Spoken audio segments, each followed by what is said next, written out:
Fala comigo, estudante. Lucas 9, nós vamos do verso 18 ao verso 62 para concluir esse capítulo. A primeira coisa que nos chama a atenção é a visão do reino de Deus. Nós já tivemos contato com o episódio em que nós temos a declaração que Pedro faz: Tu és o Cristo, Filho do Deus vivo. Só que Jesus, após fazer algumas recomendações, diz que entre os que estavam ali diante dele, alguns não morreriam antes que pudessem ver o reino de Deus.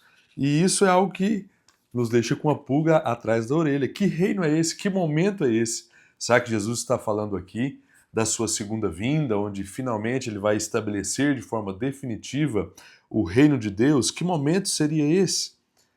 A resposta está logo no verso seguinte. Depois de falar isso no verso 27, nós temos a explicação. O evento posterior a essa declaração que Jesus faz narra esse episódio onde um grupo específico, um grupo de um ciclo mais próximo de relacionamento que Jesus tinha, Pedro, Tiago e João, foram convocados para ir com Jesus até o Monte da Transfiguração, onde eles puderam ver com os olhos Jesus com um aspecto glorioso, um brilho diferente e companhia diferente, uma companhia especial. Nós lemos aqui que eles tiveram um pequeno vislumbre do que nós, no fim das contas, veremos também na eternidade. Dois convidados, Elias de um lado, Moisés de outro. Nós temos Moisés representando o conjunto da lei, todo o Pentateuco que nós temos, ele que concedeu isso para o povo através da tábua dos 10 mandamentos, Moisés de um lado, e de outro, Elias representando os profetas, Deus falando através da lei, Deus falando através da boca dos profetas no geral. E o que Deus faz? Diante dessa presença ilustre, essa visita ilustre desses dois homens, muito especiais para o plano de Deus, nós não sabemos como isso aconteceu, como é que eles puderam estar presentes ali, mas o fato é que eles estiveram e os discípulos puderam ver isso. Jesus é nomeado o personagem principal, mesmo diante de dois grandes ícones da caminhada de Deus ou da caminhada do povo de Deus do passado. Deus aponta para Jesus e diz: esse é o meu filho, escutem ele. Não é que ele estava menosprezando aqueles dois convidados, mas dando a ênfase em quem é agora o personagem principal. Nós vamos ouvir o que Jesus tem a ensinar. Isso porque muitas coisas da lei, como nós já temos aprendido, ficaram para trás, principalmente com a ênfase na questão de cerimônias, calendário, dieta, circuncisão, guarda do sábado e outras questões. Assim como algumas profecias específicas que foram entregues para o povo de Israel, quando nós pensamos na realidade da igreja também, elas já não têm mais a mesma vigência. Jesus é o foco, a nossa atenção deve estar direcionada para ele. Então, nesse sentido, alguns, antes de morrer, veriam o reino. E assim nós entendemos essa declaração complexa que Jesus faz. Em segundo lugar, nós temos a expulsão de mais um demônio do time de Beelzebul. Dessa vez, um jovem que tinha esse espírito que incomodava, lançava ele no chão. Outras passagens dizem que ele ia muito mais além. Nós veremos isso. Jesus expulsa. Depois, ele continua fazendo previsões sobre a sua morte. Era como se ele dissesse: gente, está quase. Está chegando a hora, se preparem. Ele fala isso repetidamente, prevenindo os discípulos, tentando de alguma forma preparar o coração deles. Depois disso, nós vemos que o reino de Deus é invertido. Os discípulos começaram ali, desnecessariamente, uma discussão para ver quem era o maior no reino de Deus. E Jesus mostra que a dinâmica é invertida. Quanto menor, quanto menos poderoso, quanto menos talentoso, maior a possibilidade de, no reino de Deus, nós sermos considerados como grandes. Ele aponta para crianças incapazes, impotentes, que não tinham muito conhecimento, não tinham muita sabedoria, mas eram inocentes.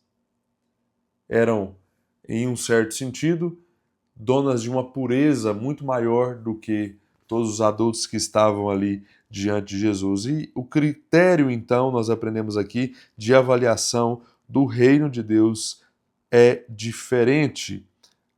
No reino de Deus, é o pequeno que é grande. No reino de Deus, existe essa inversão de valores e por isso Jesus está colocando, através dessas declarações dos seus discípulos, nos seus devidos lugares. Depois disso, nós vemos que Jesus não é bem-vindo em todas as cidades. Ele foi expulso de Decápolis, você se lembra? Ele expulsa aquele demônio, o endemoniado, 12 endemoniados, como nós vimos, e é botado para correr. Ele também não é bem-vindo na região de Samaria. E os discípulos ficam enfurecidos com aquilo, né? Chegando até o ponto de dizer: o Senhor quer que nós oremos pedindo a Deus que mande aí alguma coisa diretamente do céu para destruir essas pessoas? Nós podemos fazer isso.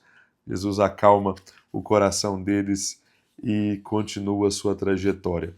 Por último, nós vemos que a decisão de seguir Jesus exige algumas renúncias, algumas decisões muito importantes.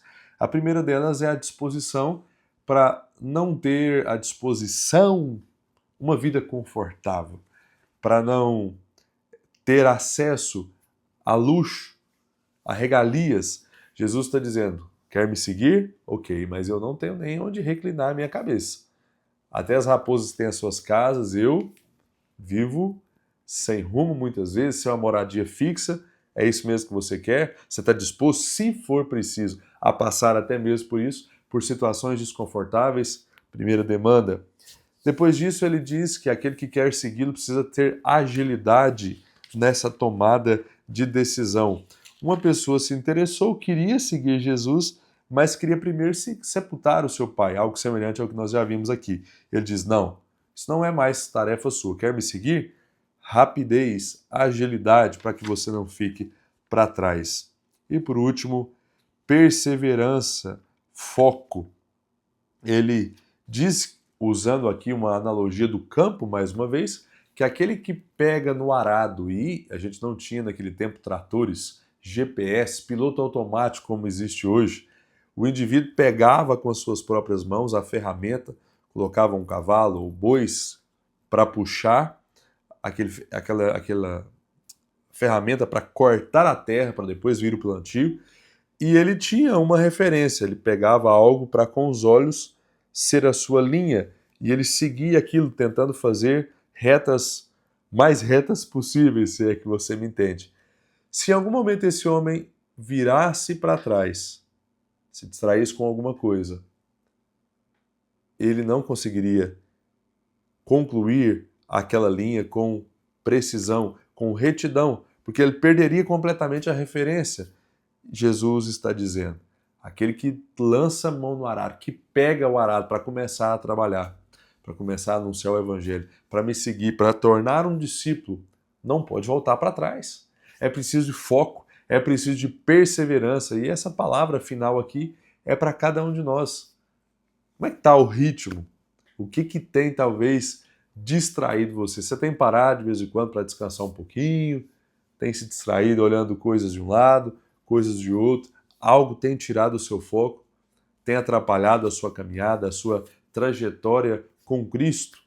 Por favor, se você identificar que algo está talvez tomando todo o seu tempo, a sua energia, a sua força, os seus recursos, talvez seja a hora de reavaliar a sua lista de prioridades e voltar Jesus para o centro. Que Deus nos ajude a dar continuidade do nosso desafio.